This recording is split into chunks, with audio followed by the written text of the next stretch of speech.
आगे बढ़ेंगे। पहले चरण में 19 अप्रैल को होने वाले मतदान के लिए पौड़ी की 764 पोलिंग पार्टी आज रवाना हो रही हैं, जबकि 17 अप्रैल को जनपद के विभिन्न दूरस्थ क्षेत्रों में 181 पोलिंग पार्टी रवाना हो चुकी हैं। गढ़वाल लोकसभा क्षेत्र के अंदर पौड़ी की 6 विधानसभा सीट शामिल हैं। 3 विधानसभा पौड़ी, श्रीनगर और चौबट्टा खाल। आज कंडोलिया खेल मैदान पौड़ी से पोलिंग पार्टियां रवाना हो रही हैं। वहीं पहली बार निर्वाचन ड्यूटी कर रही महिलाओं में भी काफी उत्साह देखने को मिल रहा है। महिलाओं का कहना है कि लोकतंत्र के इस महापर्व में अपनी भागीदारी देकर वे काफी खुश हैं। इस दौरान उन्होंने पहली बार वोटिंग दे रहे युवाओं को भी बढ़ चढ़कर वोट देने की अपील की। एसएसपी पौड़ी लोकेश्वर सिंह ने सुरक्षा के इंतजामों को पुख्ता बताया और कहा कि सुरक्षा के लिए सभी इंतजाम कर लिए गए हैं।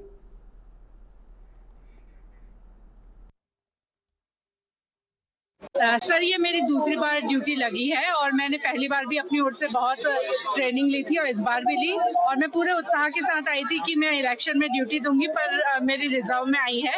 मैं अभी भी तैयार हूँ ड्यूटी करने के लिए। जी, मैं चाहती हूँ कि वह बहुत सोच समझ के अच्छे ढंग से वोट दें और एक काबिल इंसान को ही अपने लोकतंत्र का नेता बनाएं। पौड़ी लोकसभा में पौड़ी जनपद में हमारी 3 विधानसभाओं की पार्टियों की रवानगी पौड़ी से हो रही है और अन्य 3 विधानसभाओं की रवानगी जो है वो कोटद्वार से हो रही है। कल से ही हमारी पार्टियां रवाना होना शुरू हो गई थी, जिसमें कुल 181 पार्टियां अभी तक हमारी रवाना हुई थी, जो कि अपने गंतव्य स्थलों पे पहुंच भी गई हैं। सुरक्षा के मद्देनज़र हमारे सभी पोलिंग बूथ्स में मिनिमम 2 सिक्योरिटी पर्सनल डिप्लॉय किए गए हैं। जितने हमारे क्रिटिकल पोलिंग स्टेशन है वहाँ पे हमारी हाफ सेक्शन सीएपीएफ डिप्लॉयड है और इसी के साथ साथ हमारे सेक्टर्स और जोनल पुलिस ऑफिसर्स भी डिप्लॉयड हैं और 2 हम लोगों ने सुपर जोन बनाए हैं, जिसमें 2 हमारे एडिशनल एसपी रैंक ऑफिसर जो हैं दोनों सुपर जोन्स को सुपरवाइज कर रहे हैं।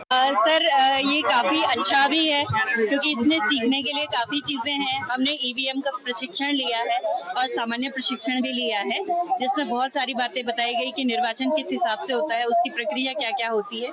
तो सारी चीजें हमने इसमें सीखी हैं, तो सीखने के लिए ये बहुत अच्छा रहा। उनको मैं कहना चाहूंगी कि वोट जो आप दें उसको सोच समझ के दें, क्योंकि क्या होता है कि आपकी वोटिंग से ही ये फाइनल हो पाएगा कि हमारा जो देश है वो किस डायरेक्शन में जाने वाला है। तो वोटिंग जरूर दें और अपने मनपसंद या जिसकी आपको पता है कि ये अच्छा है उसको आप वोट करें, किसी के दबाव में ना वोट करें। लोकसभा चुनाव के पहले चरण की वोटिंग के इंतजार की घड़ियां समाप्ति की ओर हैं। उत्तराखंड में पहले चरण में मतदान होगा, जिसको लेकर प्रशासन ने पूरी तैयारी कर ली है। पोलिंग बूथ के लिए बनाए गए पीठासीन अधिकारियों को आज ईवीएम सौंप दी गई है, जो कि अब थोड़ी देर में अपने अपने पोलिंग बूथ के लिए रवाना होंगे। पीठासीन अधिकारियों को जो ईवीएम मिले हैं, पीठासीन अधिकारी और उनके सहयोगी अपने मशीनों को चेक करते हुए नजर आए हैं।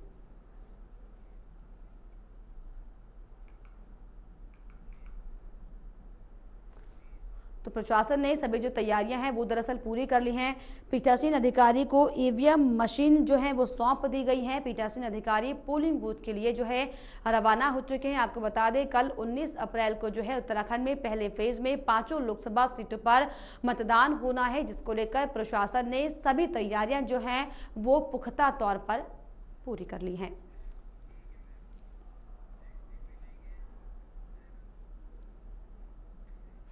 लोकसभा चुनाव के लिए कल शाम 5 बजे से चुनाव प्रचार थम गया। इसके बाद प्रत्याशी डोर टू डोर प्रचार में जुट गए हैं। उत्तराखंड से लगी अंतर्राष्ट्रीय सीमाएं भी शाम 5 बजे से सील हो गई। अंतर्राष्ट्रीय सीमाएं प्रदेश के उधम सिंह नगर, चंपावत, पिथौरागढ़, उत्तरकाशी और चमोली जिलों से लगी हुई हैं। वहीं 17 अप्रैल शाम 5 बजे से 19 अप्रैल को मतदान संपन्न होने तक उत्तराखंड में शराबबंदी यानी कि ड्राई डे होगा। चुनाव आयोग ने अति दुर्गम मतदेय स्थलों के लिए मंगलवार को 12 पोलिंग पार्टियों को रवाना कर दिया था।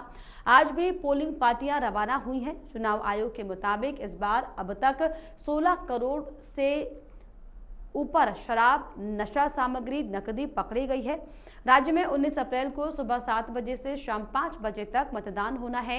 राज्य की 5 लोकसभा सीटों पर मुख्य मुकाबला बीजेपी और कांग्रेस के बीच है। दोनों पार्टियां अपनी अपनी जीत के दावे कर रही हैं।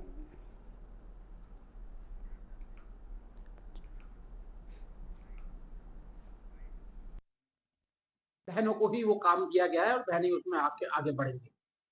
और इस प्रकार से मुख्यमंत्री सशक्त बहना उत्सव योजना, मुख्यमंत्री महालक्ष्मी योजना अनेकों अनेक योजनाएं के द्वारा महिलाओं का सशक्तिकरण हुआ है और गरीब कल्याण की भी अनेकों अनेक योजनाएं चली हैं, जिसमें गैस रिफिल है और 80 करोड़ लोगों को जो फ्री भोजन गरीब लोगों को दिया जा रहा है वो उसमें जुड़ा हुआ है। और सबसे बड़ी बात तो पर्यटन में एक उत्साह देश और समाज के अंदर वहां पे गांव के लोगों में पैदा हुआ है और पर्यटन इतना बड़ा है जो हमने 4 लेदर लाइन बनाई है। आज हेमकुंड साहब के लिए हम ट्रॉली सिस्टम चला रहे हैं, केदारनाथ के लिए हम कर रहे हैं। सभी जगह बहुत डबल, पहले से डबल लोग आने शुरू हो गए। हेलीकॉप्टर सर्विस दी है। पहले गांव में आने के लिए लोग सोचते थे 8-10 घंटे हमें बाई रोड जाना पड़ेगा। पेट्रोल डीजल की समस्या तो बेचारे की उनकी होती थी, लेकिन आज हेली सर्विस के द्वारा हर व्यक्ति अपने गांव में भी आगे बढ़कर जा सकता है। देखिए, भारतीय जनता पार्टी का ये सपना है, सपना ही रह जाएगा। इतनी महंगाई इन्होंने 10 साल के अंदर कर दी। जो गैस का सिलेंडर 300 रुपए का होता था उसको कांग्रेस ने 70 साल में 300 रुपए इन्होंने किया। इन्होंने 10 साल में लाके उसको 1100 रुपए कर दिया। और जो जुमले इन्होंने प्रदेश की और देश की जनता के सामने छोड़े थे कि काला धन आएगा, 15 लाख रुपए एक के अकाउंट में आएंगे, 2 करोड़ बेरोजगार युवकों को प्रतिवर्ष रोजगार मिलेगा, किसानों की आय दुगनी होगी, लेकिन ये जो इन्होंने जुमले छोड़े थे वो धरातल पे देखने को नहीं मिले। इनका कोई समाधान नहीं हुआ। बेरोजगार आज भी बेरोजगार है, महंगाई इतनी बढ़ती जा रही है, भ्रष्टाचार इनके उसमें देखिए कितना ज्यादा हो रहा है। और आज जो चुनाव का समय है तो इनके नेता, बड़े बड़े नेता, सेंट्रल लीडर इनके और स्टेट के लीडर पूरे प्रदेश भर में घूम रहे हैं, क्योंकि उन्हें मालूम है, क्या कहते हैं कि इनका सरकार नहीं आने वाली है और इनके कैंडिडेट नहीं जीत रहे हैं। इसलिए इनके बड़े बड़े नेताओं के पसीने छूट चुके हैं और जनता इनका रूप दिखाने वाली है, क्योंकि चुनाव में इन्होंने जो वादे किए धरातल पे नहीं। उत्तराखंड में प्रथम चरण में होने वाली लोकसभा चुनाव को लेकर हरिद्वार जिला प्रशासन ने तैयारियां पूरी कर ली हैं। ऐसे में मतदान स्थलों पर पोलिंग पार्टियों की रवानगी का सिलसिला भी शुरू हो चुका है।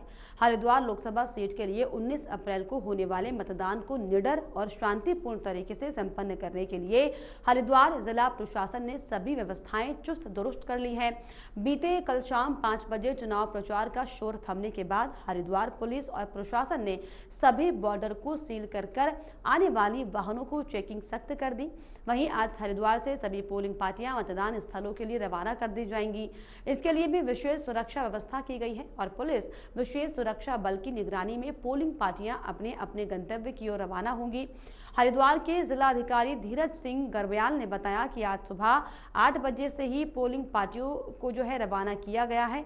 पोलिंग पार्टियों को ले जाने और वापस लाने वाले प्रत्येक वाहन में विशेष जीपीएस सिस्टम लगाया गया है। पुलिस की निगरानी में ये पोलिंग पार्टियां आज ही मतदान केंद्र पर पहुंच जाएंगी। हरिद्वार में कुल 1714 मतदान स्थल हैं और 861 मतदान केंद्र बनाए गए हैं। साथ ही साथ महिलाओं के लिए 11 महिला बूथ भी स्थापित किए गए हैं। मतदान पार्टियों के लिए मतदान स्थल पर ही रहने खाने की व्यवस्था की गई और उनके लिए सभी आवश्यक सुविधाएं उपलब्ध कराई गई हैं। हरिद्वार को 4 सुपर जोन, 33 और जोन और 161 सेक्टर में बांटा गया है, जिसमें लगभग 7000 पुलिसकर्मी और अन्य पुलिस बल तैनात रहेंगे।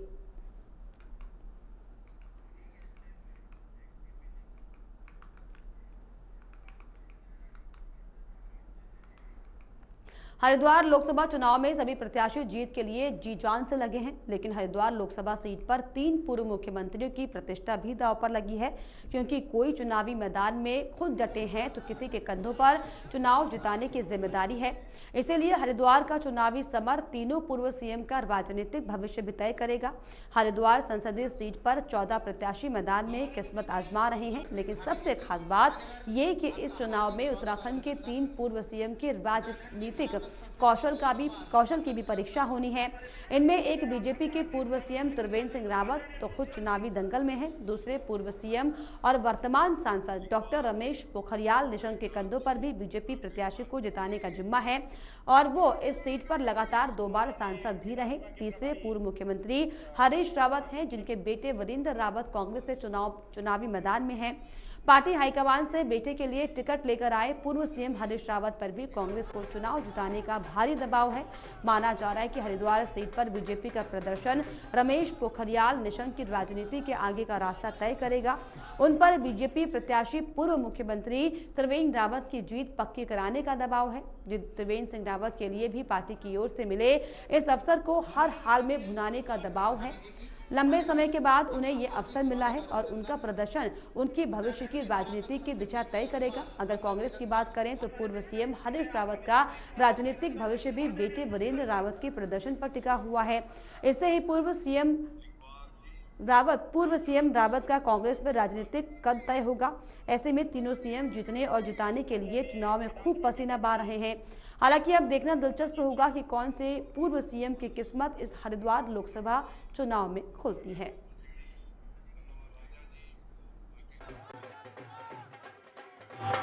कुछ समय ऐसी भावनात्मक मुद्दों पर लोग वोट देते हैं।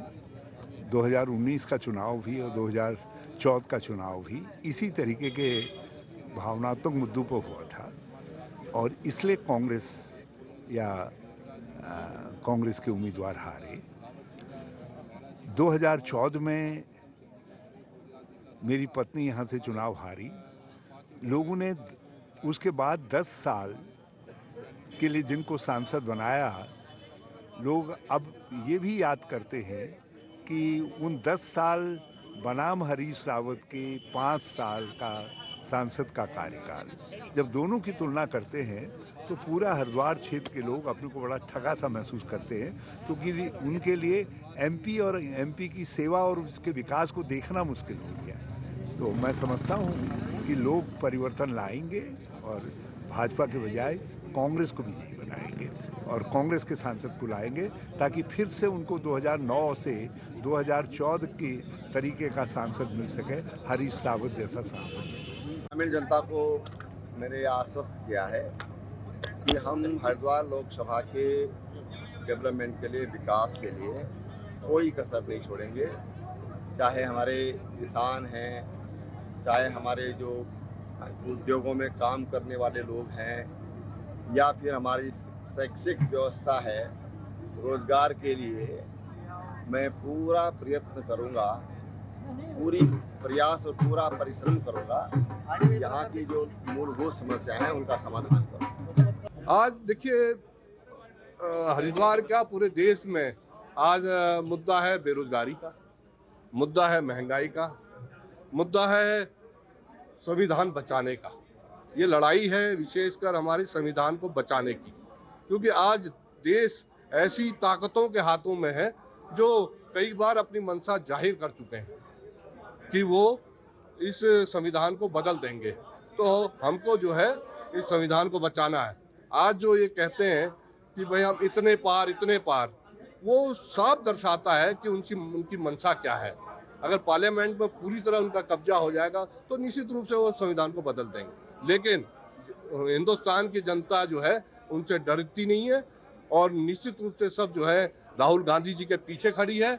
और 2024 में जब ये जून में रिजल्ट आएगा तो राहुल गांधी जी देश के प्रधानमंत्री बनेंगे और हम उत्तराखंड की पांचों सीटें जो है भारी बहुमत से जीतने का काम करेंगे। बीती शाम से चुनाव प्रचार का शोरगुल बंद हो जाने के बाद हरिद्वार सहित उत्तराखंड और उत्तर प्रदेश की सीमा से लगने वाले सभी बॉर्डर्स को मतदान में सुरक्षा के लिहाज से सील किया गया। बॉर्डर सहित जिले भर में चप्पे चप्पे पर पैरामिलिट्री और सिविल फोर्स के करीब 7000 सुरक्षा कर्मियों को तैनात किया गया। राज्य में दाखिल होने वाले हर एक वाहन की सुरक्षा के लिहाज से गहनता से चेकिंग की जा रही है। बॉर्डर से राज्य में प्रवेश करने वाले व्यक्ति के बारे में पूरी जानकारी जुटाने के बाद ही आने दिया जा रहा है, अन्यथा बॉर्डर से लोगों को वापस भेजा जा रहा है।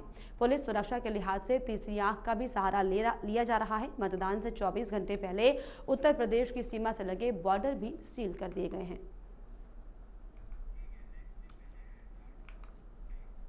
उत्तराखंड के कांग्रेस के मुख्य मीडिया समन्वयक राजीव महर्षि ने बीजेपी पर जोरदार हमला बोला। महर्षि ने कहा कि प्रदेश में लोकसभा चुनाव प्रचार अब पूरी तरह से अंकिता हत्याकांड, अग्निपथ और उत्तराखंड के अस्मिता के सवाल पर केंद्रित हो गया है। उन्होंने दावा किया कि प्रदेश की जनता का रुझान साफ बता रहा है कि अब वो केंद्र और बीजेपी की जन विरोधी सरकारों को बर्दाश्त करने के लिए कतई तैयार नहीं है। प्रदेश की बाहरी सरकार को अंकिता भंडारी की लाचार मां की चीख सुनाई नहीं देती। इस बार जनता उन्हें सबक सिखाएगी।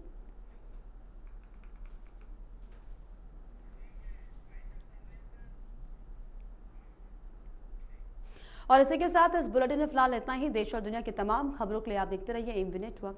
नमस्कार।